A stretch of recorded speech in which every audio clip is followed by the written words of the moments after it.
ഈ പരിപാടി നിങ്ങൾക്കായി സമർപ്പിക്കുന്നത് Kaliyarmadom Vishnumaya temple, Thrikkangode, Ottapalam. Medstar hospital, Suprabhat arcade, near Sreenarayana engineering company, Vadanamkurissi.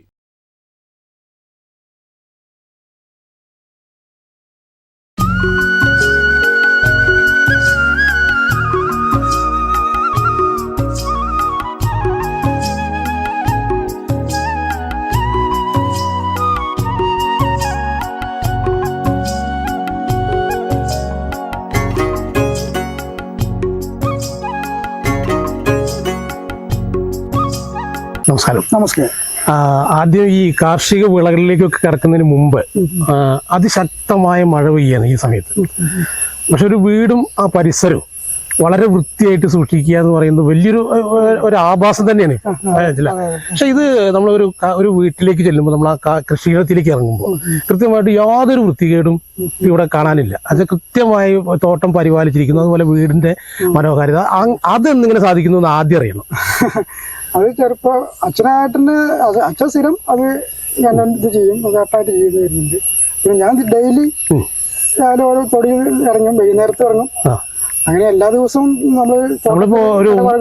മാത്രം ശരിയാക്കുക അല്ലല്ല, മൊത്തത്തിൽ രാവിലെ ഇറങ്ങുകയാണ്, തൊടിയിലേക്ക് ഇറങ്ങുകയാണ്. അത് എല്ലാ ദിവസവും തുടർച്ചയായി നമ്മൾ ഇറങ്ങുന്നുണ്ട്. അപ്പൊ അതിന്റെ ഒരു വ്യത്യാസം തൊടിയിൽ കാണും. പലരും അത് ചോദിച്ചിട്ടുണ്ട്, പലരും ഇവിടെ വന്നിട്ട് അങ്ങനെ ചെയ്യുന്നൊരു പുല്ല് പോലും ഇല്ല. അതാണ് ഏറ്റവും വലിയ അതിശയം. എന്നുള്ളത് പലരും പറഞ്ഞിട്ടുണ്ട്.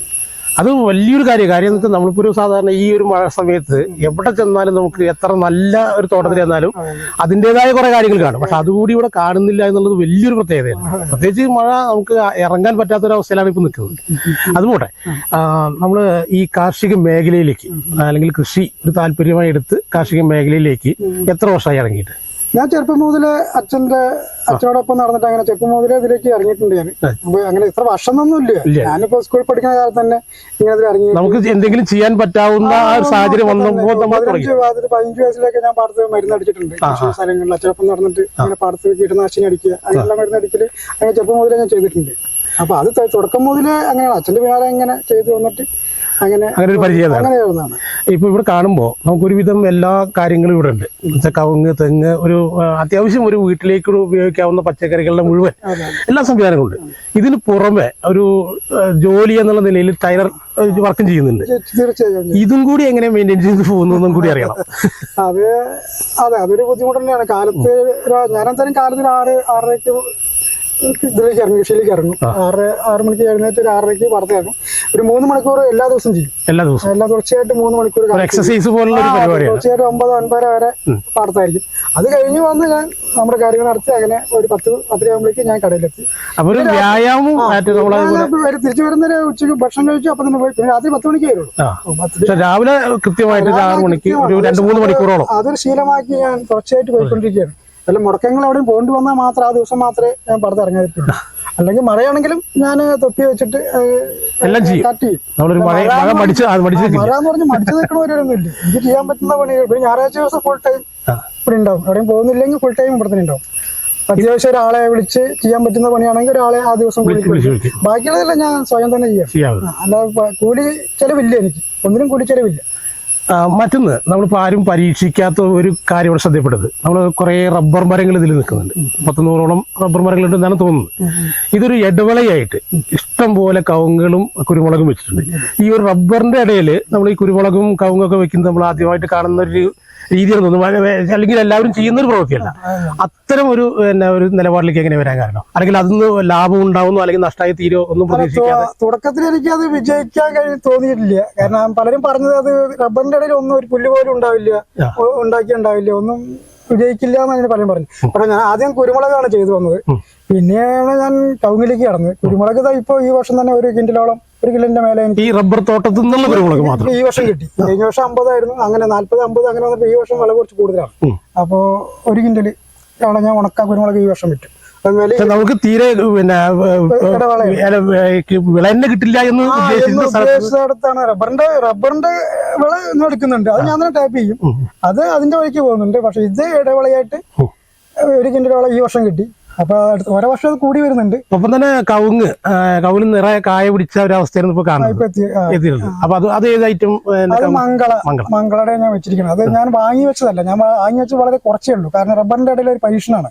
അപ്പൊ ഞാനൊരു മുതൽ മുടക്കി ഇതിലിപ്പോ 1000-ഓളം തൈ വെച്ചിട്ടുണ്ട് ഞാൻ മൊത്തം പാടത്ത്. കവുങ്ങ് മാത്രം 1000-നുള്ളിലുണ്ടാവും. അപ്പൊ അത് അത്രയും ഒരു മുടക്കുമ്പോ അത് വിജയിക്കുമെന്ന് അറിയില്ലല്ലോ, നല്ലൊരു സ്ഥലമല്ലല്ലോ റബ്ബറിന്റെ ഇടയിൽ. അപ്പൊ ഞാൻ തന്നെ അടയ്ക്ക വാങ്ങിയിട്ട് അത് മുളപ്പിച്ച് ചെയ്തിരിക്കുന്നത് ഏറെക്കുറെ ചെയ്ത്. അതിപ്പോ ഈ വർഷം കഴിഞ്ഞ വർഷം ഒരു കായ തുടങ്ങി, കുറച്ചെണ്ണം കായ തുടങ്ങി. 25-ഓളം കൊട്ടടയ്ക്ക ഈ വർഷം കിട്ടി. ഈ വർഷം കൊടുത്തു ഞാൻ ഈ വർഷം കൊടുത്തു. അപ്പൊ ഈ വർഷം കുറച്ച് കൂടുതൽ കാച്ചിട്ടുണ്ട്, എണ്ണം കൂടുതൽ വന്നിട്ടുണ്ട്. അപ്പൊ അതും ആ പരീക്ഷണം നടത്തിയത് വളരെ വിജയപ്രദമായിരുന്നു എനിക്ക് പറയാൻ പറ്റും. പലരും അത് പറഞ്ഞിട്ടില്ല, പറയുന്നില്ല. പക്ഷെ എനിക്കത് പറയാൻ പറ്റും ഇപ്പൊ ഈ അവസ്ഥയുണ്ട്. അപ്പോ നമ്മൾ വരുമ്പോ അച്ഛന് ഏകദേശം എത്ര വയസ്സായി? അച്ഛന് 88 വയസ്സ് കഴിഞ്ഞു. 88 വയസ്സ് കഴിഞ്ഞു. പക്ഷേ ഇപ്പോഴും നമ്മളിപ്പോ ഇവിടെ വരുന്ന സമയത്ത് അദ്ദേഹം ഏകദേശം 11-11:30 മണിക്കും പാടത്തായിരുന്നു. അപ്പൊ അതൊരു വലിയൊരു കായിക അദ്ദേഹത്തെ കാണുമ്പോൾ മറ്റുള്ള ഒരു രോഗാവസ്ഥയില്ലാന്ന് തോന്നുന്നു അല്ലെ? അതിന്റെ തുടർച്ചയാണ് ഞാനും. ഇനി ഒട്ടും മോശമല്ല. അപ്പൊ അച്ഛനെ ഇപ്പോഴും അച്ഛനെ ആവുന്നതൊക്കെ അവിടെ വന്ന് നനയ്ക്കുന്ന സ്വയനക്കാലം വന്ന അച്ഛൻ നനയ്ക്കും. നമ്മൾ ബാക്കിയുള്ള കാര്യങ്ങൾ ചെയ്ത് കൊടുത്ത അച്ഛൻ മോട്ടർ ഉണ്ടല്ലോ, അത് ഓൺ ചെയ്ത് തിരിക്കലും പിടിക്കുക, അങ്ങനെയുള്ള കാര്യങ്ങൾ ചെയ്യും. വെറുതെ ഇരിക്കില്ല, ആൾ ഇപ്പോഴും വെറുതെ ഇരിക്കില്ല.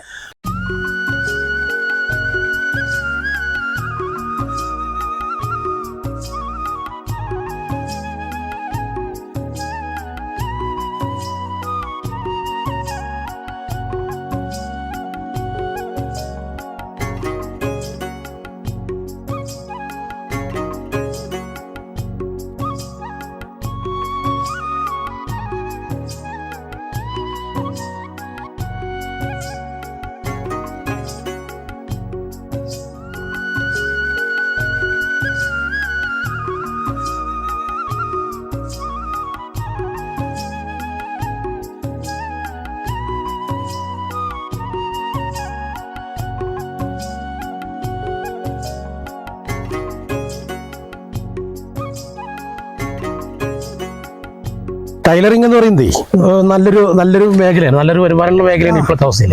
അപ്പൊ അത്തരം ഒരു സാഹചര്യം നിൽക്കുന്ന സമയത്ത് നമ്മൾ ഈ ഒരു കാർഷിക മേഖല വീണ്ടും ഞാനാണെങ്കിൽ ചെയ്യില്ല. അപ്പോ താങ്കൾ ആ ഒരു ഉത്സാഹം കൊണ്ട് തന്നെയാണല്ലോ ഇത് ചെയ്യുന്നത്. തീർച്ചയായും. അപ്പോ താല്പര്യം, മണ്ണിനോട് താല്പര്യമുള്ളത് കൊണ്ട് തന്നെയാണ്, താല്പര്യം കൂടുതൽ കൊണ്ട് തന്നെയാണ് ചെയ്യുന്നത്. കൂടുതൽ സമയം ഇതിനോട് ചെയ്യാനാണ് താല്പര്യം കൂടുതൽ കാണുന്നത്. പുന്നപ്പണിയോടിനേക്കാൾ കൂടുതൽ എനിക്ക് ഇതിനോടാണ് താല്പര്യം കാണുന്നത്. പക്ഷെ ഇതുകൊണ്ട് മാത്രം നമുക്ക് അങ്ങോട്ട് മുന്നോട്ട് പോകാൻ കഴിയില്ല. അല്ല, അത് പറയുമ്പോഴാണ് നമുക്കിപ്പോ ഈ കാർഷിക മേഖല പലരും വളരെ പരാജയമാണെന്നൊരു അഭിപ്രായം പറയുന്നുണ്ട്. പക്ഷെ നിങ്ങളെ സംബന്ധിച്ചിടത്തോളം ഇപ്പോ അച്ഛന്റെ വയസ്സ് നമ്മൾ പറഞ്ഞു, ഏകദേശം 80 വയസ്സ് എന്ന് പറയുമ്പോൾ അച്ഛനെയൊക്കെ സംബന്ധിച്ചിടത്തോളം 88 എന്ന് പറയുമ്പോൾ അച്ഛൻ ഒരു പക്ഷേ ഈ മണ്ണ് എന്താണെന്ന് അറിയുമ്പോൾ തുടങ്ങിയതായിരിക്കണം ഈ പരിപാടി. 15 വയസ്സിലൊക്കെ തുടങ്ങിയത്. അപ്പോൾ ഇത്രയും കാലത്ത് നോക്കുമ്പോൾ നമുക്കൊരു ഉപജീവന മാർഗത്തിൽ ഇത് ലഭിക്കുന്നു എന്നുള്ളത് തന്നെയാണല്ലോ ഇതിൽ നിൽക്കുന്നത്. അതെ, അച്ഛനെ ഇതുകൊണ്ട് തന്നെയാണല്ലോ ഞങ്ങളെയൊക്കെ. അപ്പൊ നമ്മൾ കാർഷിക മേഖല പരാജയമാണെന്നോ എന്ന രീതിയിലൊന്നും പറയാൻ കഴിയില്ല. അല്ല, കൃഷിപ്പണി അങ്ങനെ പരാജയം എന്ന് പറയുന്നത് നമ്മളെ കൊണ്ട് ചെയ്യാൻ കഴിയുന്നത് നമ്മൾ ചെയ്യുക. അപ്പൊ കുറച്ച് മെച്ചം തന്നെയാണ്. ലാഭം എന്ന് പറയാൻ പറ്റില്ല കൃഷിപ്പണിയിൽ. അങ്ങനെ ലാഭം നമ്മളെ ഈ മണ്ണിലേക്ക് ഇറക്കുന്ന ഒരു സംഖ്യ എന്തായാലും സാമ്പത്തികം എല്ലാവരും ഒരു ഘടകം തന്നെയാണ്. അപ്പൊ നമ്മളൊരു 100 രൂപ ഇറക്കുമ്പോ ഒരു 110 തിരിച്ചു കിട്ടണ്ടേ? അത് കിട്ടുന്നുണ്ടോ? എനിക്ക് ചെലവ് കുറവാണ്, വളരെ ചെലവ് കുറവാണ്. ഞാൻ തന്നെ എല്ലാം പണിയെടുക്കുന്നതെല്ലാം ഞാൻ തന്നെ ആയതുകൊണ്ട് കൂലിച്ചെലവില്ല. പിന്നെ അത് കിട്ടുന്നതെല്ലാം എനിക്ക് ലാഭം തന്നെ എനിക്ക് പറയാൻ പറ്റില്ല. ലാഭം എന്ന വാക്കില്ലെങ്കിലും മെച്ചം തന്നെയാണ്. നമ്മളിപ്പോ ഒരുമിച്ച് പൈസ ഇറക്കുന്നില്ലല്ലോ. ഒരു കൃഷിപ്പണിയിൽ അതാണ് വിജയം. ഒരുമിച്ച് ഒരു കുടുംബം ജീവിച്ചു പോകാനുള്ള തരത്തിലുള്ള സംവിധാനങ്ങളൊക്കെ ഇപ്പൊ ഇവിടുന്ന് വേണമെങ്കിലും ഉണ്ടാക്കാം. ഇനിയിപ്പോ നമ്മൾ ടൈലർ പണി ഉപേക്ഷിച്ചാൽ പോലും നമുക്ക് ചെയ്യാൻ കഴിയുമെന്നുള്ളതാണ്. ആ വിധത്തില് ഇപ്പൊ ആയിട്ടുണ്ട്. അത്യാവശ്യം ഇപ്പൊ ആ വിധത്തില് നമുക്ക് ശ്രമിക്കാം. ഇപ്പൊ നമ്മള് ഈ കർഷകർക്ക് മുന്നത്തെ ഒരു സംവിധാനം അല്ല കൃഷി വകുപ്പൊക്കെ എന്ന് പറഞ്ഞാൽ ഒരുപാട് ധാരാളം സബ്സിഡികൾ, അതുപോലെ ധാരാളം പദ്ധതികൾ, അത്തരം സംവിധാനങ്ങളൊക്കെ ഉണ്ട്.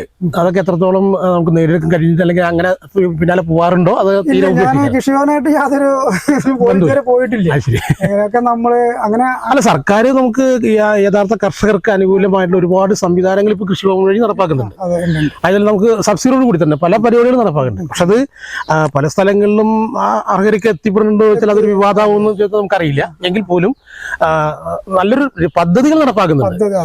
ഉണ്ട്. നമ്മളതിന് ഇതുവരെ കൃഷിയോനായിട്ട് ബന്ധപ്പെട്ടില്ല. അങ്ങനെ ആവശ്യങ്ങൾ ഇപ്പൊ എന്നെ കൊണ്ട് ചെയ്യാവുന്ന പോലെയുള്ള കൃഷി രീതി ഞാൻ ചെയ്യണത്. ഒരുപാട് ചെലവിന്റെ ആവശ്യം മറ്റൊരാളെ പ്രതീക്ഷിച്ചിട്ടല്ല ചെയ്യണത്. നമ്മള് രാവിലെ എഴുന്നേറ്റ് ചെയ്യുന്നു, അതൊരു ശീലാക്കി മാറ്റി. അപ്പൊ പിന്നെ അത്രേ ഉള്ളൂ. കൂലിച്ചെലവ് ഇതിന്റെ പിന്നാലെ നമ്മള് എനിക്കിപ്പോ അതിന്റെ പിന്നാലെ നടക്കാനുള്ള സമയം എനിക്കില്ല. കൃഷി രാവിലെ എഴുന്നേറ്റ് കടയ്ക്ക് പോകണം. അപ്പൊ അതെനിക്ക് ഞായറാഴ്ച ദിവസം മാത്രമേ ഞാൻ ലീവ് എടുക്കാറുള്ളൂ.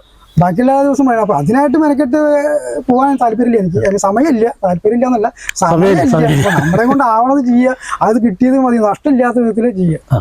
ഇപ്പൊ ഒരു കൃഷി അനുഭവം എന്ന് പറയുമ്പോൾ ഇപ്പൊ നമ്മളിവിടെ കവുങ്ങുണ്ട്, വാഴയുണ്ട്, തെങ്ങുണ്ട്, അങ്ങനെ എടുത്തു പറയാൻ നല്ല ഇഷ്ടം പോലെ ചില ഒരുവിധം ഇപ്പോ പെട്ടെന്ന് ഒരു ആവശ്യമുള്ള ആൾക്കാർക്ക് മുഴുവൻ ഉപയോഗിക്കുന്ന സാധനങ്ങൾ നമ്മൾ ഉണ്ടാക്കിയിട്ടുണ്ട്. അപ്പോ ഇതിന്റെ ഒരു നമുക്കിപ്പോ ആവശ്യത്തേക്കാൾ ഉപരി ഉണ്ടാവും എന്ന കാര്യം ഉറപ്പാണല്ലോ. ഇപ്പൊ തേങ്ങ എന്ന് പറയുമ്പോൾ ഒരു വീട്ടിലേക്ക് ഇത്രയല്ലേ വേണ്ടു. അപ്പോ ഇതിന്റെ ഒരു മാർക്കറ്റിംഗ് ഇത് കഴിഞ്ഞാൽ നമുക്ക് അധികം വരുന്നൊരു ഫലത്തിന്റെ മാർക്കറ്റിംഗ് എങ്ങനെ? ഞാൻ ഇവിടെ വീട്ടാവശ്യത്തിനുള്ളതാണ് എല്ലാം ഞാൻ ചെയ്യുന്നത്. ഇപ്പൊ നാളികേരങ്ങളെ കുറിച്ച് കൂടുതലുണ്ട്. അത് പച്ചക്കറികൾ മുഴുവൻ വീട്ടാവശ്യത്തിന് വേണ്ടി ചെയ്യുന്നു. അധികം വരുന്നത് നമ്മൾ പുറത്ത് കടകളിൽ സപ്ലൈ ചെയ്യണം. ഇപ്പൊ ഞാൻ കൊള്ളി കുറച്ച് 1000-ന്റെ ഉള്ളിലോളം കൊള്ളി ഞാൻ കുത്തിയിട്ടുണ്ട്. അതും ഒരുമിച്ചല്ല ചെയ്തിരിക്കണം. ഗ്യാപ്പിട്ട് ഓരോ മാസം ഗ്യാപ്പ് ഇടുന്നുണ്ട്. കാരണം നമുക്ക് ഒരുമിച്ച് പറക്കേണ്ടി വന്നാൽ അത് ചെലവാക്കാൻ കഴിയില്ല. നമുക്ക് രാവിലെ പണിക്ക് പോകണം. അപ്പോൾ വർക്കിന് പോകേണ്ടതാണ്. അപ്പോൾ രാവിലെ ആരെങ്കിലും ഒരു 9 മണിന്റെ ഉള്ളിൽ ആവശ്യപ്പെട്ടാൽ മാത്രമേ എനിക്ക് എത്തിക്കാൻ കഴിയുള്ളൂ. അപ്പൊ കൂടുതൽ സ്ഥലങ്ങളിൽ ഇത് എത്തിക്കാനും കഴിയില്ല. അപ്പൊ അതുകൊണ്ട് ബുദ്ധിമുട്ടാണ് ഞാൻ ഗ്യാപ്പിട്ട് ചെയ്തിരിക്കുകയാണ്. ആ കണ്ടൊരു കൊള്ളി ഏകദേശം ഒരു 10 കിലോ വരുന്നതാണ് വിശ്വസിക്കുന്നത്. 10 കിലോ ഉണ്ട്. അപ്പൊ അങ്ങനെയാണെങ്കിൽ ഒരു 100 തറി വെക്കുമ്പോൾ നമുക്ക് ഒരു ടണ്ണോളം ഏകദേശം കിഴങ്ങ് കിട്ടണം. അതൊരു നമ്മൾ സാധാരണ ഒരു 10 മാസത്തിന്റെ ഉള്ളിലാണ് നമ്മൾ അതിന്റെ വിളവെടുപ്പ് നടത്തുന്നത്. അപ്പൊ ആ രീതിയിൽ ആ ഒരു കൊള്ളിക്ക് മാത്രം ഏകദേശം ഒരു 100 കൊള്ളി വെക്കാൻ, അല്ലെങ്കിൽ അതിന്റെ ഒരു പരിപാലനമൊക്കെ ആയിട്ട് ഏകദേശം എത്രത്തോളം രൂപ നമുക്ക് ചെലവ് വരും? അധ്വാനം ഒഴികെ, അധ്വാനത്തിന് നമ്മൾ ചെലവില്ല നേരത്തെ പറഞ്ഞല്ലോ. എനിക്ക് ഞാൻ ഒരിക്കലും രാസവളം ചാണകപ്പൊടി ഞാൻ പിന്നെ ഇവിടെ ഉള്ളതാണ്, കടയിൽ വാങ്ങുന്നില്ല. ചാണകപ്പൊടി ആദ്യം ഇടും. പിന്നെ രാസവളം ഉപയോഗിക്കുന്നത് ഒരു കിലോ കൊണ്ട് 10 തറിയിൽ ഞാൻ ഉപയോഗിക്കും. ഒരു തറിയിലോ 4 രൂപ വെച്ചിട്ടുള്ള 4 രൂപ മാക്സിമം 5 രൂപ 8-10 അല്ലെങ്കിൽ ഒരു 10 മാക്സിമം ഇടാം. ആ ഒരു ചെലവ് തന്നെ എനിക്കൊരു തറിയിൽ ചെലവ് വരുന്നുള്ളൂ. ഈ വിളവെടുപ്പ് വരെയുള്ള സാധനം അതന്നെ വരുന്നുള്ളൂ. പിന്നെ നമ്മളെ പണികളാണ്. പിന്നെയുള്ള പണികളൊക്കെ എന്ന് പറഞ്ഞാൽ നമ്മള് പുല്ല് എത്തുന്നത് കൂടിയില്ല. അപ്പൊ എനിക്കിപ്പോ ഞാനിപ്പോ ഒരു തറി പറിച്ചത് ഇപ്പൊ ഈ അടുത്ത് പറിച്ചത് 15-16 കിലോ ഉണ്ടായിരുന്നു. 10 മാസം ഇതുണ്ട്, 16 കിലോ ഉണ്ട്. അപ്പൊ 30 രൂപ വെച്ചിട്ടാണ് ഞാൻ കടയിൽ കൊടുക്കുന്നത്. അപ്പൊ 15 കിലോ കൂട്ടിയത് 450 രൂപയായി. അപ്പൊ എനിക്ക് ചെലവ് വരുന്നത് 5 രൂപ ചെലവേ വരുന്നുള്ളൂ. ലാഭമില്ലാന്ന് ഞാൻ പറയില്ല. പക്ഷെ എന്താന്ന് വെച്ചാൽ 15 കിലോ വരുമ്പോ കടയിൽ ചെലവാകുന്നില്ല. ആ ഒരു 10 കിലോ നമ്മള് കിഴങ്ങ് ഇപ്പൊ ഏറ്റവും ചുരുങ്ങിയത് 30 രൂപ, ഇപ്പൊ 30 രൂപ ഞാൻ കൊടുക്കുന്നു. 30 രൂപ കിട്ടുമ്പോ അത് ആകെ വന്ന ഒരു തറയ്ക്ക് ആകെ വന്ന ചെലവ് 5 രൂപയാണ്. 5 രൂപ മാറ്റി നിർത്തിയ 5 രൂപയുടെ ഉള്ളിലേ വരുള്ളൂ. കാരണം ഞാൻ 1 കിലോ വാങ്ങി 10 എണ്ണത്തിൽ ഇടുന്നുണ്ട്. 30 രൂപയാണ് 1 കിലോ രാസവളത്തിന്. അപ്പൊ ശരാശരി 5 രൂപയും വരുന്നില്ല. 5 രൂപയും വരുന്നില്ല. അപ്പൊ ആ രീതി നമുക്ക് ചെലവ് വന്നിട്ടുള്ളത് കൊള്ളിയില് എനിക്ക് ലാഭം തന്നെയാണ്. അല്ല ഈ അതേപോലെ തന്നെ ഇപ്പൊ കൊള്ളിയില ഒരു കായിക മനുഷ്യാധ്വാനം കണക്കാക്കിയാൽ നമുക്ക് അന്നത്തെ ഒരു ഒറ്റ പരിപാടിയല്ലേ ഉള്ളൂ. കാരണം തറെടുക്കണം, അത് അനുസരിച്ചിട്ട് പുല്ലുകൾ വരുമ്പോൾ പറിക്കുക, അതൊക്കെ നമ്മുടെ പണികൾ. ഡെയിലി എല്ലാ ദിവസവും രാവിലെ 3 മണിക്കൂർ പണിയുമ്പോൾ ഇതൊക്കെ അതുപോലെ നടന്നു പോകും. പിന്നെ അതിന്റെ എങ്കിലും ഒരു നമ്മളിപ്പോ ഈ പുല്ല് അത് നീറ്റാക്കാൻ വേണ്ടി ചെയ്യുന്നത് അതല്ലാതെ ഇപ്പൊ അത് നമ്മൾ കപ്പ കൃഷി ചെയ്യണം. ഒരാൾ കൃഷി ചെയ്യുന്ന സമയത്ത് ഈ കമ്പ് വെച്ചാൽ പിന്നെ നമ്മൾ തിരിഞ്ഞു നോക്കുന്നത് ഇത് പറിക്കാൻ തന്നെയാണ്, അല്ലെങ്കിൽ ഒരു വളടാനാണ് എന്തെങ്കിലും ചെയ്യുന്നത്. അതെ. പിന്നെ അപ്പോൾ ആ ഒരു അധ്വാനം മാത്രമേ. 6 മാസം കപ്പയാണെങ്കിൽ 6 മാസം കഴിഞ്ഞിട്ട് അതിനവിടെ പോണത് പുല്ലുപോത്തിൽ. അത് പിന്നെ നമ്മള് അതിനെ കിട്ടിക്കോളുന്നില്ല. ശരാശരി ഒരു പന്നി ശല്യം അല്ലെങ്കിൽ മറ്റു കാര്യങ്ങളൊന്നും ഇല്ലെങ്കിൽ ഇനിയിപ്പോ നമുക്ക് കുറച്ച് വില കുറഞ്ഞാൽ പോലും ലാഭകരം തന്നെയാണ്. പുള്ളി ലാഭകരം തന്നെയാണ്. സ്വന്തമായിട്ട് ചെയ്യുന്നത് ലാഭം തന്നെയാണ്. ഇപ്പൊ നമുക്ക് അങ്ങനെയാണെങ്കിൽ കവുങ്ങാണെങ്കിൽ ഇപ്പൊ ഈ അടയ്ക്കയുടെ വിലയൊക്കെ വളരെ അടയ്ക്ക 350 രൂപ ഇപ്പൊ ഉണ്ട്. 350 രൂപയോളം വില ഇപ്പൊ കൊട്ടടക്കുണ്ട്. തേങ്ങയുടെ കാര്യം പറയാതിരിക്കുക വേണം. തേങ്ങ 65 രൂപയ്ക്ക് വീട്ടിലൊന്നും എടുക്കുന്നുണ്ട്. അപ്പൊ അതാണ് കാർഷിക വിളകൾക്ക് നല്ല വില ഇപ്പോ കിട്ടിക്കൊണ്ടിരിക്കുകയാണ്. പക്ഷെ എന്നിട്ടും നമ്മൾ ഈ കാർഷിക രംഗം വളരെ പരാജയമാണ് അല്ലെങ്കിൽ അതിലേക്ക് വരാത്തതിന്റെ ഒരു പ്രശ്നമുണ്ട്. കാരണം പുതിയ തലമുറ തീർച്ചയായിട്ടും വരുന്നില്ല. അപ്പോ ഇത് കർഷകനെ വില കിട്ടിയതിനേക്കാൾ ഉപരി കർഷകനെ അംഗീകരിക്കുന്നില്ല എന്നുള്ളത്. സമൂഹത്തിന്റെ ഇടയിൽ ഒരു വില ഇല്ല എന്നുള്ളതാണ് ഈ ആളുകൾ. കൃഷിപ്പണി എന്ന് പറയുമ്പോൾ മൊത്തത്തില് ആര് പറഞ്ഞാലും കൃഷിപ്പണി എന്താ പണി? കൃഷിപ്പണി എന്ന് പറയുമ്പോൾ അംഗീകാരം കുറവാണ് അത്. അതുകൊണ്ടൊരു താല്പര്യമില്ലായ്മയും കൂടി ഇതിന് ആളുകൾ പിന്നെയൊക്കെ ലാഭമാണ് കണക്കാക്കുന്നത്. ബിസിനസ് ചെയ്യണ പോലെ ഇപ്പൊ ഇതിനെ കാണുന്നത്. കുറച്ച് പൈസ ഇറക്കുക, ആളെ വെച്ച് ചെയ്യുക, കുറച്ച് പൈസ ഇറക്കിയിട്ട് ആളെ വെച്ച് ചെയ്യുന്നു. ഈ സമയം കൊണ്ട് വേറെ എന്തെങ്കിലും നല്ല ബിസിനസ് അതിന്ന് ഇങ്ങോട്ട് കിട്ടുമോ നോക്കുകയാണ്. അതങ്ങനെ കിട്ടും. ആളെ വെച്ച് ചെയ്യാൻ വേണ്ടിയിട്ട് പണി. ഇത് പണി, കൃഷി പണിയായിട്ട് കാണണം. അല്ലാതെ അതിനെ ഒരു ബിസിനസിന്റെ രീതിയിൽ കണ്ടിട്ട് കാര്യമില്ല.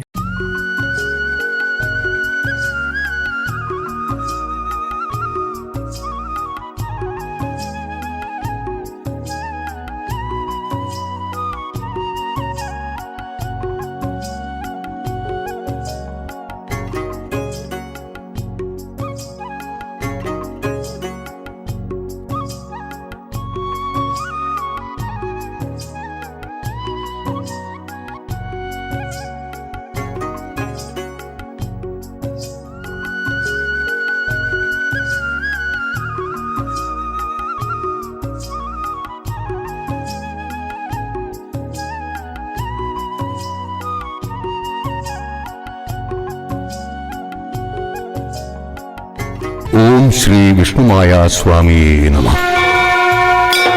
ഇത് കാളിയാർ മഠം ശ്രീ വിഷ്ണുമായ മഹാക്ഷേത്രം.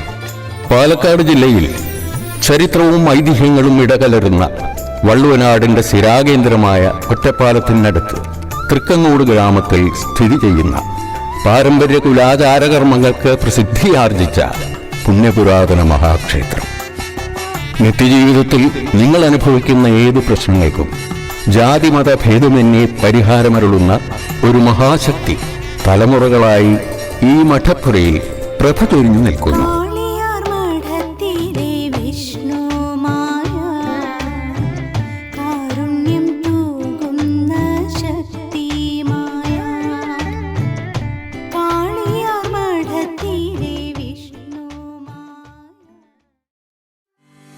ആരോഗ്യ സംരക്ഷണത്തിന് പുതിയ ആശയവുമായി മെഡ്സ്റ്റാർ ഹോസ്പിറ്റൽ പ്രവർത്തനം ആരംഭിച്ചു. 24 മണിക്കൂറും മികച്ച വൈദ്യസേവനങ്ങൾ, ആധുനിക സംവിധാനങ്ങളും പരിചയസമ്പന്നരായ ഡോക്ടർമാരും, lab, ECG, pharmacy, observation, nebulisation, oxygen തുടങ്ങിയ സൗകര്യങ്ങൾ. ആകർഷകമായ ഹെൽത്ത് പാക്കേജുകൾ. 53 ടെസ്റ്റുകൾ ഉൾപ്പെടുത്തിയ ഫുൾ ബോഡി ചെക്കപ്പിന് 2500 രൂപ മാത്രം. 650 രൂപയ്ക്ക് 36 പരിശോധനകൾ ഉൾപ്പെടുത്തിയ മിനി പാക്കേജ്. 43 ടെസ്റ്റുകളോടെ മാസ്റ്റർ ഹെൽത്ത് പാക്കേജ് 1750 രൂപയ്ക്ക്. 39 പരിശോധനകൾ ഉൾക്കൊള്ളിച്ചുകൊണ്ടുള്ള ഫാമിലി ഹെൽത്ത് പാക്കേജ് 1100 രൂപ മാത്രം. 14 ടെസ്റ്റുകളുടെ ഡയബറ്റിക് പാക്കേജ് 850 രൂപയ്ക്ക്. 18 പരിശോധനകളോടെ പ്രീമിയം പാക്കേജ് 1200 രൂപ മാത്രം. 23 ടെസ്റ്റുകളോടുകൂടിയ ക്ലാസിക് പാക്കേജിന് വെറും 500 രൂപ മാത്രം. ആധുനിക മെഷീനറികളുടെ സഹായത്തോടെ പരിചയസമ്പന്നരായ ടെക്നീഷ്യന്മാരുടെ നേതൃത്വത്തിൽ എല്ലാവിധ ലാബ് ടെസ്റ്റുകളും ഉൾപ്പെടെ ലഭ്യമാണ്. റിസൾട്ടുകൾ വാട്സപ്പ് വഴിയും ഇമെയിൽ വഴിയും ലഭ്യമാകുന്നു. കാത് കുത്തിക്കൊടുക്കുന്നതിനും കീറിയ കാത് തുന്നിക്കൊടുക്കുന്നതിനുമുള്ള സൗകര്യങ്ങളും ഇവിടെ ഒരുക്കിയിട്ടുണ്ട്. കൂടാതെ കിടപ്പ് രോഗികളെ വീട്ടിൽ വന്ന് പരിശോധിക്കുന്നതിനുള്ള സൗകര്യങ്ങൾക്ക് പുറമെ ഇഞ്ചക്ഷൻ, മുറിവ് ഡ്രസ്സിംഗ്, ബ്ലഡ് സാമ്പിൾ കളക്ഷൻ എന്നിവ വീട്ടിൽ വന്ന് ചെയ്തു കൊടുക്കുന്നു. ആരോഗ്യ സംരക്ഷണത്തിന് കരുതലും കൈത്താങ്ങുമായി Medstar hospital, Suprabhat arcade, Sreenarayana കമ്പനിക്ക് സമീപം, വാടാനംകുറിശി. ഫോൺ 9400 0478 42. ഇതൊക്കെ മനോഹരമായി നമ്മൾ ചെയ്യുന്നുണ്ട്. ഇവിടെ ഉള്ള തോട്ടം നല്ല രീതിയിൽ നല്ല രസകരമായിട്ട് സംരക്ഷിച്ചിട്ടുണ്ട്. ആ കാര്യങ്ങളൊക്കെ അവിടെ നിൽക്കുമ്പോൾ തന്നെ താങ്കൾ തന്നെ മനസ്സിലാക്കാൻ പറ്റിയത് ഒരു 3 വർഷമായിട്ട് നമ്മൾ നെൽകൃഷി ചെയ്യുന്നില്ല എന്നുള്ളതാണ്. അപ്പോൾ ഒരു യഥാർത്ഥ കർഷകൻ അതിന്ന് മാറി നിൽക്കുന്നതിൽ നല്ല വിഷമമുണ്ട്. എനിക്ക് നെൽകൃഷി എനിക്ക് നല്ല താല്പര്യമുള്ള ഒരാളാണ്. എന്തുകൊണ്ടാണ് നമ്മൾ അതിൽ താങ്കളല്ല നമ്മൾ ഈ പ്രദേശങ്ങളിൽ വരുമ്പോൾ മുഴുവൻ ഒരു നല്ലൊരു മേഖല തരിശായി കിടക്കുന്ന ഒരു അവസ്ഥയാണ് കാണുന്നത്. പല മേഖലയിലും തരിശായിട്ടുള്ള ഒരു രീതിയാണ്. അപ്പോൾ അതൊരു ലാഭകരമല്ല എന്നുള്ളത് കൊണ്ട് മാത്രമാണ് ആ രീതിയിൽ തരിശായിട്ട് കിടക്കുന്നത്. അല്ലെങ്കിൽ താങ്കളുടെ ഒരു അനുഭവം എന്ന് പറഞ്ഞാൽ ഇപ്പോൾ 3 വർഷമായിട്ട് ചെയ്യുന്നതെന്ന് പറയുന്നത് അതിന്റെ ഫാൾട്ട് എന്താ, അല്ലെങ്കിൽ അതിന്റെ ഒരു പ്രശ്നം എന്താ? അത് തന്നെയാണ് ലാഭം എന്നുള്ളതല്ല. കൃഷി മഴയുടെ കാലാവസ്ഥയാണ് മെയിൻ പ്രശ്നം. കാലാവസ്ഥയുടെ ഒരു ഇത് സംഭവിക്കുന്നുണ്ട്.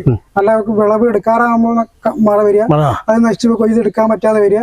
പിന്നെ പന്നി ശല്യം, നാട്ടുപന്നി മൃഗങ്ങളുടെ ശല്യം, ഇതെല്ലാം വരുന്നത് ആ നല്ല വിളവ് നല്ല സമയത്താണ് വരുന്നത്, നാശങ്ങൾ സംഭവിക്കുന്നത്. അങ്ങനെ ആളുകൾ അത് മൊത്തം മടുത്തു. അത് പിന്നൊക്കെ പാട്ടത്തിനെടുത്ത് സ്വന്തം ആളുകളല്ല ചെയ്യുന്നത്, ഒക്കെ പാട്ടത്തിനെടുത്ത് ചെയ്യുന്ന ആൾക്കാരാണ് ഇവിടെ കൂടുതലുള്ളത്. അപ്പൊ അത് അവർക്ക് നഷ്ടം പറ്റുന്നില്ല. നമുക്ക് വിത്ത് കിട്ടാനുള്ള ഒരു പ്രശ്നങ്ങളുണ്ട്, അതുപോലെ തന്നെ അത് സംഭരിച്ച നെല്ലിന്റെ വില കിട്ടാത്തൊരു പ്രശ്നങ്ങളുണ്ട്. ഇതൊക്കെ പല ആൾക്കാരും മാറി നിൽക്കുന്ന ഒരു ഘടകമായി പറയുന്നു. താങ്കൾ എങ്ങനെ വിലയിരുത്തുന്നത്? അല്ല, വിത്ത് കൃഷിഭവൻ നമുക്ക് ഫ്രീ തരാറുണ്ട്, തരില്ല പറയാൻ പറ്റില്ല. ഈ നെല്ല് സംഭരിക്കുന്നതിൽ അത് സപ്ലൈകോ എടുക്കുന്നുണ്ട്. അതിപ്പോ 29 രൂപ ചില്ലറ ഇപ്പൊ 3 വർഷം. പക്ഷെ അതിന്റെ ഒരു സംഭരണത്തിന്റെ നമുക്ക് പൈസ കിട്ടാൻ വളരെ പൈസ കയറുന്നുണ്ട്. അതും നമുക്ക് താമസമില്ല, വരാറില്ല, അങ്ങനെ വന്നിട്ടൊന്നുമില്ല. പക്ഷെ ആർക്കും താല്പര്യമില്ലാത്തത് അതാണ് നാശങ്ങളാണ്. നാശം സംഭവിച്ച മടുത്തതാണ്. 3 വർഷം ചെയ്യാത്തതും അതുകൊണ്ട് തന്നെയാണ്. നമ്മൾ കൃഷിപ്പണി എന്ന് പറഞ്ഞപ്പോൾ ഞാൻ മാത്രം വിചാരിച്ചാൽ ചെയ്യാൻ കഴിയില്ല, അത് സഹകരിച്ച് ചെയ്യേണ്ട ഒരു കാര്യമാണ്. കാരണം ഒരു പാടശേഖരം ഇവിടെ 20 ഏക്കറുടെ മേലെ ഉണ്ട് നമ്മുടെ പാടശേഖരം. പക്ഷെ അതിലിപ്പോ ഞാൻ മാത്രം ചെയ്തുകൊണ്ട് എനിക്ക് ഈ പാടശേഖരം മൊത്തം തരിശാണോ? മൊത്തം തരിശ 3 വർഷമായിട്ട് ഒരു ജില്ലയിലെ പഞ്ചായത്തിൽ ഭരണപാഠം പാടശേഖരം എന്ന് പറഞ്ഞത് 3 വർഷമായിട്ട് ചെയ്യുന്നില്ല, തരിശായി കിടക്കുകയാണ്. ക്ലിയർ ആക്കി എടുക്കണമെങ്കിൽ എളുപ്പമല്ല, കാരണം പന്നികൾ വരമ്പുകളില്ല. ഇനിയിപ്പോ JCB കൊണ്ടൊന്ന് വരമ്പ് ഇടണം, അതിന് ചെലവ് കൂടുതലാണ്. ഇനിയിപ്പോ 1 വർഷം ചെയ്യാതിരുന്ന പിന്നെ അടുത്ത വർഷം ഡബിൾ ചെലവായി, അപ്പൊ വരമ്പ് വരെ ഉണ്ടാവില്ല. അതിനൊക്കെ നികത്തി ഉണ്ടാക്കിയതാണ് തുടക്കം. അതിന് ആദ്യം ഒരു തുടങ്ങണം. പക്ഷെ നമ്മൾ തയ്യാറാണ്, പക്ഷെ മറ്റുള്ളവർ അതിലേക്കൊന്നും ഇറങ്ങുന്നില്ല. അച്ഛന്റെ പ്രായത്തിലുള്ളവരൊക്കെ ചെയ്തിരുന്നു, പക്ഷെ അവരുടെ മക്കളായിട്ട് അതിന്ന് പിന്മാറി. ഇപ്പൊ ഞാൻ നോക്കുമ്പോ ഞാനും പിന്നെ കുറച്ചുപേരെ ഇവിടെ അച്ഛന് ചെയ്യാൻ കഴിയില്ലല്ലേ, നമ്മളത് ഏറ്റെടുത്ത് ചെയ്യണം. അപ്പൊ ഞാൻ തയ്യാറാണ്. അതുപോലെ നമ്മൾ 1-2 ടീമുകൾ അങ്ങനെ ചെയ്യാൻ ഇവിടെ താല്പര്യമുള്ളവരുള്ളൂ.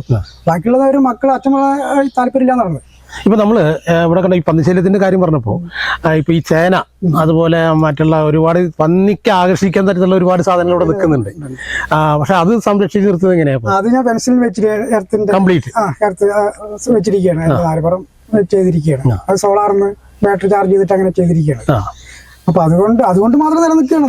അടുപ്പാടത്ത് അല്ലെങ്കിൽ കിട്ടില്ല.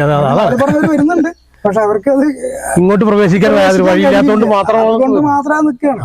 ഇതാണിപ്പോ ഒരു സാധാരണ കർഷകരുടെ അർത്ഥം. കാരണം ഒരു കൃഷിയിൽ താല്പര്യം ഉണ്ടെങ്കിലും ഇത് ഈ സംരക്ഷിക്കുക എന്നുള്ളതാണ് ഇപ്പോഴത്തെ ഏറ്റവും വലിയ പ്രശ്നം. അപ്പൊ അതുകൊണ്ടാണ് പല ആളുകളും ഇതിൽ നിന്ന് മാറി നിൽക്കുന്നത് എന്നുള്ള അവസ്ഥയും കൂടി വരുന്നുണ്ട്. അതെ, അത് ഒരു ബുദ്ധിമുട്ട് തന്നെയാണ്. പന്നി ശല്യം എന്ന് പറഞ്ഞാൽ ബുദ്ധിമുട്ട് പറയണ്ടല്ലോ. നമ്മൾ നല്ല സമയം എല്ലാം വരുന്നവര് നല്ല സമയത്ത് കപ്പയാണെങ്കിലും കിഴങ്ങ് ഇറങ്ങുന്ന സമയത്ത് വന്ന ഒരു ദിവസം വന്നാൽ മതി. നമ്മൾ എത്രയും നോക്കിയിട്ട് ഒരു രാത്രി കൊണ്ട് അവരെല്ലാം തകർത്തിട്ട് പോകും. അപ്പൊ അതിനല്ല ഞാനിപ്പോ എല്ലാ ദിവസവും രാവിലെ കടയിൽ നിന്ന് 10 മണിക്ക് ശേഷം വരും, 10 മണിക്ക് ഇവിടെ എത്തും. പിന്നെ എല്ലാ ദിവസവും പാടത്ത് പോയിട്ട് 11 മണിക്ക് ഞാൻ കയറി വരുള്ളൂ. മൊത്തം റൗണ്ട് ചെയ്യും. രാത്രിയും ഉറക്കമൊന്നുമില്ല, നടക്കുന്നതന്നെയാണ്. ഇറത്ത് വെച്ചുകൊണ്ട് നമ്മൾ വെറുതെ നിൽക്കാറൊന്നുമില്ല. അത് സപ്ലൈ പോകുന്നുണ്ടോ, എവിടെയെങ്കിലും ഷോർട്ട് ആയിട്ടുണ്ടോ എന്നൊക്കെ നോക്കണം. അതും പണിയുണ്ട്. ഇവിടെ ഒരു സമാധാനം പ്രദേശത്തൊന്നും വീടുകളില്ലാത്തതുകൊണ്ട് നമുക്ക് മറ്റുള്ള ഭയപ്പെടേണ്ട ഒരു കാര്യമില്ല. ഇതിപ്പോ ഇതാണ് സോളാർ ബാറ്ററി ചാർജ് കൊടുക്കുക. നമ്മൾ അത് കുഴപ്പമൊന്നുമില്ല, അത്ര ഇറത്തൊന്നും. നമ്മൾ ചെറിയതായിട്ട് പന്നികൾക്ക് എന്തായാലും വേറെ പലരും സംഭവിക്കുന്നില്ല. ബാറ്ററി ചാർജ് ചെയ്തിട്ട് ചാർജ് സപ്ലൈ പോവുകയാണ്. നമ്മൾ വേറെ ഒന്നും ചെയ്യാം. ഇലക്ട്രിസിറ്റി കൊടുക്കുന്ന ഇത് വരില്ല. ഇല്ല, അത് ചെയ്യാൻ പാടില്ല.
നല്ലൊരു മഴയുള്ള സമയമായിരുന്നു. പക്ഷേ ഞങ്ങൾ വരുന്ന സമയത്ത് അവിടെ ഭയങ്കര വിഷരത്ത് കുളിച്ചു കിളയും കാര്യങ്ങളൊക്കെ കഴിഞ്ഞ് നിൽക്കുന്ന ഒരു സാഹചര്യത്തിലാണ് വന്നത്. ഇപ്പോൾ 88 വയസ്സുമായി. നമുക്ക് പറഞ്ഞാൽ ഒരു പക്ഷേ വിശ്വസിക്കാൻ പറ്റുന്ന തരത്തിലല്ല ഇപ്പോൾ. അപ്പോൾ അത് നിരന്തരമായൊരു കായിക അധ്വാനത്തിൻ്റെ ഫലം തന്നെയാണെന്നുള്ളത് നമ്മളത് വിലയിരുത്തുകയാണ്. അതായത് പഴയ ആളുകൾ ഇപ്പോഴും ഇങ്ങനെ പ്രവർത്തിക്കുന്ന ആളുകൾ ഈ നിരന്തരം അധ്വാനിച്ചുകൊണ്ടിരിക്കുന്നവർക്ക് യാതൊരു അസുഖമില്ല. ഇപ്പോൾ ഏതെങ്കിലും മരുന്ന് കഴിക്കുന്നുണ്ടോ? ഒരു മരുന്നുമില്ല. ഇതുവരെ ഒരു പ്രഷർ ഉണ്ടെന്നുള്ള പേരുണ്ടായിട്ടില്ല, ഷുഗർ ഉണ്ടെന്നുള്ള പേരുണ്ടായിട്ടില്ല. അപ്പോൾ അത് ഈ അധ്വാനം കൊണ്ട് തന്നെയാണോ? തീർച്ചയായിട്ടും. ദേഹം വേർക്കില്ലേ, അപ്പോൾ കുറെ ദേഹത്തിലുള്ള അസുഖങ്ങളുടെയൊക്കെ എല്ലാം ഒഴുകി പോവാണ്, വിശർപ്പായിട്ട് പോവാണ്. അത് തന്നെ ആയില്ലേ.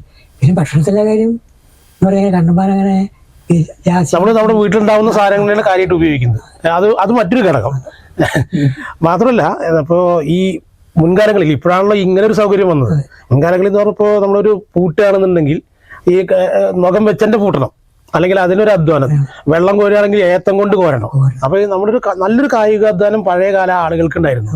അതുപോലെ നാച്ചുറൽ ആയിട്ടുള്ള ഭക്ഷണം, അതായത് നമുക്ക് നമ്മുടെ തൊടിയിലുണ്ടാവുന്ന സാധനങ്ങൾ നമ്മൾ കഴിക്കുന്നു. ഇതൊക്കെ ആരോഗ്യത്തിൻ്റെ ഒരു ഘടകം തന്നെയാണ് അല്ലേ? അപ്പോൾ ഇപ്പോൾ അങ്ങനെ ഒരു രീതി എൻ്റെ ശരീരം ഞാൻ അധ്വാനിച്ചുകൊണ്ട് തന്നെ എന്നൊരു വിശ്വാസമുണ്ടോ? തീർച്ചയായിട്ടും ഉണ്ട്. ഞാൻ ചെറുപ്പം മുതൽ തന്നെ 12 വയസ്സിൽ തുടങ്ങിയതാണ് കന്നു കൂട്ടാനും കിളക്കുക, അങ്ങനെ കൃഷിപ്പണിയിൽ തന്നെ ഇതായി പോകുന്നതാണ്. അതിൽ ചിലപ്പോൾ ഉച്ചയ്ക്ക് ഭക്ഷണം ഇല്ലാണ്ട് പറഞ്ഞുകൊണ്ടായിരിക്കാം, ഓരോ തിരക്ക് കാരണം സമയത്ത് കഴിക്കാൻ പറ്റിയിട്ടുണ്ടാവില്ല. അന്നൊന്നും എനിക്കങ്ങനെ കുഴപ്പമുണ്ടാവില്ല. അങ്ങനെ ഇത്ര കാലമൊക്കെ പോകുന്നു, അങ്ങനെ പ്രത്യേകിച്ച് അസുഖം ഉണ്ടായിട്ടില്ല. അപ്പോൾ ഞാനൊക്കെ ഒരു മധ്യവയസ്ക രീതിയിലേക്ക് എത്തി. നമ്മുടെ ക്യാമറമാൻ ആള് ചെറുപ്പക്കാരനാ. മൂപ്പർക്ക് കൊടുക്കാനുള്ള ഒരു നിർദ്ദേശം എന്താ ആ പ്രായത്തിൽപ്പെട്ട ആളുകൾക്ക്? നമ്മള് എപ്പോഴും മനസ്സിനെ ശുദ്ധാക്കാൻ നോക്കുക. ഈ വേണ്ടാത്ത ടെൻഷനൊന്നും ഇല്ലാണ്ട് വേണ്ടാത്ത ബുദ്ധി ആലോചിക്കാതിരിക്കുക. പിന്നെ ഭക്ഷണകാര്യം പ്രത്യേകിച്ച് നോക്കുക.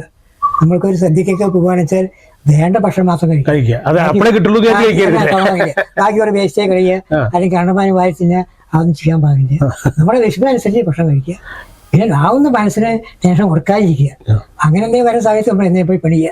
എന്തെങ്കിലും വിഷമം വരാൻ മണ്ണിലോട് പണിയെടുക്കുമ്പോൾ തന്നെ നമ്മൾ മാനസികമായിട്ട് ഉല്ലാസം. അപ്പൊ പോവുക, അപ്പൊ പാടത്ത് പോയിട്ട് എന്തെങ്കിലും കുറച്ചു നേരം ആ ടെൻഷൻ പോയി സുഖമായി വന്നു. അപ്പൊ നമുക്കിപ്പോ ഒരു വളരെ ചെറിയൊരു സ്ഥലമുള്ള ആൾക്കാർക്കും പിന്നെ എന്തെങ്കിലും കൃഷി രീതിയിൽ അവരുടെ വീട്ടുപറ്റി ചെയ്താലും ഒരു മാനസിക ഉല്ലാസം കിട്ടും എന്നുതന്നെയാണ്. കിട്ടും. കുറച്ച് ഒരു 5 സെന്റ് 10 സെന്റ് സ്ഥലത്തൊക്കെ എന്തെങ്കിലും പണിയുമ്പോ രാവിലെ 1 മണിക്കൂർ 2 മണിക്കൂർ അതിൽ പോകും. അങ്ങനെ അതിനൊന്ന് പരിചരിക്കുക, അങ്ങനെ കാര്യങ്ങളൊക്കെ ചെയ്യുമ്പോൾ കുറെ കാര്യങ്ങൾ ഇതൊന്നും പോയി ജോലിക്കാർക്ക് പറ്റില്ല. ഇത് എന്നെ പോലുള്ള കൂട്ട് വീട്ടിലുള്ള കൂട്ടൊക്കെ പറ്റുമ്പോഴത്തെ എന്തായാലും ഇനിയിപ്പോ നമുക്ക് വയ്ക്കുന്നുള്ള കാലം നമ്മൾ ഈ മേഖലയിലേക്ക് പോകും എന്നുള്ള കാര്യം ഉറപ്പാണ്. തീർച്ചയായും. ഇവിടെ മറ്റൊരു കാര്യം എന്താണ്, ഇപ്പോൾ താങ്കളാക്കിയൊരു സംരംഭം ഇവിടെ ഉണ്ടാക്കി വെച്ചു. ചില അധ്വാനിക്കാൻ വഹിക്കുന്നവർക്ക് ചെയ്യാം എന്നുള്ള രീതിയിൽ എല്ലാ സംവിധാനം നല്ലൊരു വൃത്തിയിൽ, അതായത് എന്തെങ്കിലും ചെയ്യാന്നുള്ളതിനേക്കാൾ ഉപരി ഉള്ളത് വൃത്തിയിൽ ചെയ്തെടുക്കും എന്നുള്ളതാണ്. അപ്പോൾ അതിലേക്ക് താങ്കളുടെ മകൻ വളരെ ആക്റ്റീവായിട്ട് ഇപ്പോൾ ആ രംഗത്തുണ്ട്. അത് എങ്ങനെ നോക്കിക്കാണുന്നു? അത് എനിക്കൊരു വളരെ ഒരു അഭിമാനമാണല്ലോ. എനിക്ക് വയസ്സായ കാലത്ത് എനിക്ക് തലമുറയ്ക്ക് ഒരാളുണ്ടല്ലോ. നേരെ മറ്റൊരു ജോലിക്കാരൊക്കെ ആണെച്ചാൽ ഇന്നിപ്പോ ഇതൊന്നും ഉണ്ടായില്ല. വീടും നമുക്കൊരു സപ്പോർട്ട് കൂടി കിട്ടില്ല, ഒന്നും ഉണ്ടാവില്ല. ഈ പറഞ്ഞ ഈ കാർഷികത്തിൽ ഒന്നും ഉണ്ടാവില്ല. എല്ലാം വെറുതെ ഒന്നുകിലോ വീട്ടിൽ പോയിട്ടുണ്ടാവും, അല്ലെങ്കിൽ തീർച്ചയായി പോയിട്ടുണ്ടാവും. അങ്ങനെ കഴിച്ചില്ല. അപ്പോ മക്കള് എന്ന് പറഞ്ഞാൽ ഒപ്പം നിൽക്കുകൊണ്ട് നമുക്ക് എനിക്കൊരു അഭിമാനമാണ്, എനിക്കൊരു ആശ്വാസമാണ്, സമാധാനമാണ്.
പരിപാടി നിങ്ങൾക്കായി സമർപ്പിക്കുന്നത് Kaliyar Madom Vishnumaya temple, Thrikkangode, Ottapalam. Medstar hospital, Suprabhat arcade, near Sreenarayana engineering company, Vadanamkurissi.